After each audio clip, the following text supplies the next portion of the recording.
দুপুরের ভাত পাতে এরকম একটা নিরামিষ তরকারি থাকলে কোথায় যেন মনে হয় আজকে একটু বাঙালি খাবার খেলাম। দেখুন তাহলে আপনারা এইভাবে করেন কিনা। ফুলকপিটাকে নুন আর হলুদ দিয়ে সেদ্ধ ভাপিয়ে নেওয়া হলো খালি। এবার যে মশলাটা বানাবো সেটা একটু গোটা গোটা থাকবে, মৌরি, আদা, কাঁচা লঙ্কা। এটাকে একটু থেতো করে নিয়ে একটু গোটা গোটা ভাব রেখে রেডি করে রাখুন।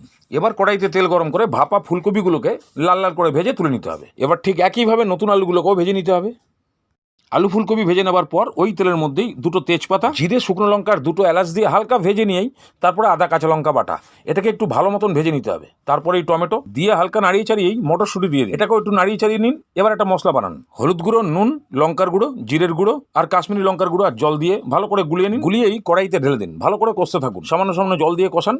তারপরে সামান্য একটু চিনি দিন। নিরামিষ তরকারি, মশলা পুরো কষে গেলে আলু ফুলকপি দিয়ে 2-3 মিনিট কষান, বাস। তারপরে গরম জল ওপর থেকে ঢেলে দিন, ঢাকনা দিন। ফুটে গেলে, সেদ্ধ হয়ে গেলে ওপর থেকে গরম মশলার ঘি দিয়ে নামান। কালকের রেসিপির প্রথম আধ ঘন্টায় যারা সঠিক উত্তর দিয়েছেন, শাম্ব সাত্রা, কমল সর্দার, অপর্ণা শাসমল, সুধাঙ্গু মাঝি, আপনাদের সকলকে অনেক অনেক ধন্যবাদ।